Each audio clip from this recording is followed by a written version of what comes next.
भगवते वासुदेवाय। भक्तों, आज श्रवण कीजिए वामन द्वादशी की कथा। संध्या के समय व्रती भगवान वामन का पूजन करते हैं और व्रत कथा सुनते हैं। फिर प्रसाद ग्रहण किया जाता है। वामन जयंती भाद्रपद शुक्ल पक्ष की द्वादशी तिथि को मनाई जाती है। ऐसी मान्यता है कि इस दिन भगवान विष्णु ने वामन के रूप में 5वां अवतार लिया था। वामन विष्णु के 5वें तथा त्रेता युग के पहले अवतार थे। इसके साथ ही वे विष्णु के पहले ऐसे अवतार थे जो मानव रूप में प्रकट हुए। इनको दक्षिण भारत में उपेंद्र के नाम से भी जाना जाता है। द्वादशी तिथि को मनाए जाने के कारण इसे वामन द्वादशी कहते हैं।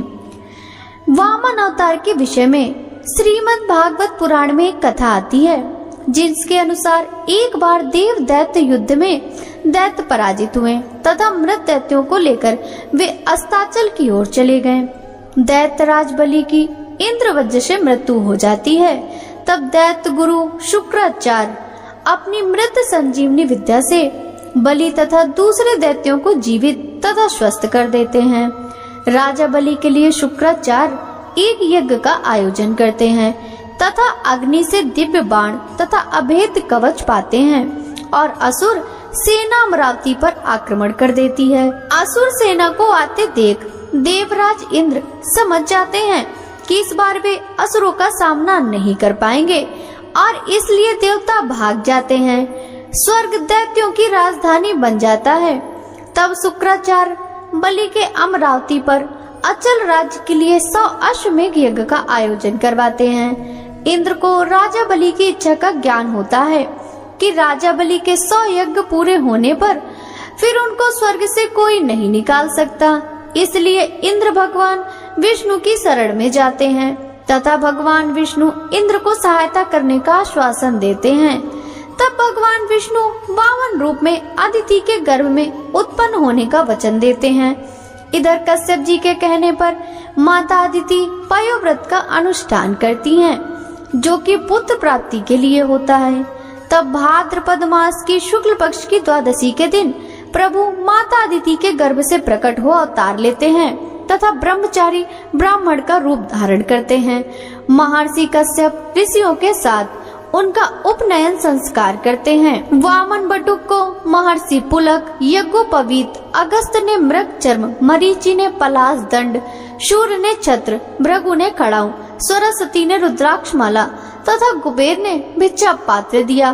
तत्पश्चात भगवान वामन पिता की आज्ञा लेकर बलि के पास जाते हैं। उस समय राजा बलि नर्मदा नदी के उत्तर तट पर अंतिम यज्ञ कर रहे होते हैं। वामन अवतारी श्री विष्णु राजा बलि के पास पहुंच जाते हैं। राजा बलि वामन को देखकर पूछते हैं कि आप कौन हैं? तब वामन उत्तर देते हैं कि हम ब्राह्मण हैं। बलि फिर प्रश्न करते हैं, तुम्हारा कहाँ वास रहा है? जो संपूर्ण ब्रह्म सृष्टि है वही हमारा निवास है। वामन उत्तर देते हैं। यह सुनकर राजा बलि ने सोचा कि जैसे सब ब्राह्मण लोग सृष्टि में रहते हैं वैसे ही यह ब्राह्मण भी रहता है। फिर बलि पूछते हैं, तुम्हारा नाथ कौन है?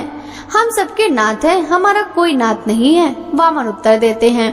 राजा सोचते हैं कि हो सकता है इनके माता पिता आदि की मृत्यु हो गई हो। तब राजा फिर से प्रश्न करते हैं, तुम्हारे पिता कौन हैं? वामन उत्तर देते हैं कि पिता का स्मरण नहीं करते, अर्थात हमारा कोई पिता नहीं है, हम ही सबके पिता हैं। बलि पूछते हैं कि तुम मुझसे क्या चाहते हो? वामन उनसे भिक्षा मांगते हैं। 3 पग धरती। बलि को आश्चर्य होता है, वामन की 3 पग धरती तो बहुत थोड़ी होती है। वे कहते हैं ये तो बहुत थोड़ी है। वामन कहते हैं कि इतने से ही हम तीनों लोकों की भावना करते हैं, अर्थात हम 3 पग में ही त्रिलोकी नाप लेंगे। बलि के गुरु शुक्राचार्य बलि को वचन देने से रोकते हैं, फिर भी बलि नहीं मानते हैं। वामन 1 पग में सभी लोक और दूसरे में पूरी धरती नाप लेते हैं। अब तीसरा पग रखने का स्थान नहीं रह जाता। बलि के समक्ष संकट उत्पन्न हो जाता है कि वे अपना वचन कैसे निभाएं। तब वे अपना सिर आगे कर देते हैं। भगवान ठीक वैसा ही करते हैं, बलि को सुतल लोक में रहने का आदेश देते हैं।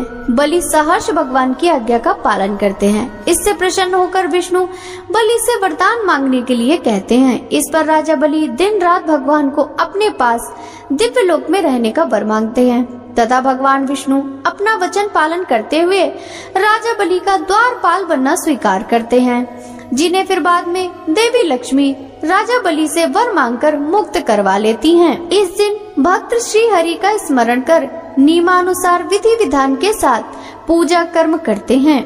भगवान वामन को पंचोपचार अथवा षोडशोपचार पूजन करने के पश्चात चावल, दही इत्यादि वस्तुओं का दान किया जाता है। संध्या के समय व्रती भगवान वामन का पूजन करते हैं और व्रत कथा सुनते हैं। फिर प्रसाद ग्रहण किया जाता है।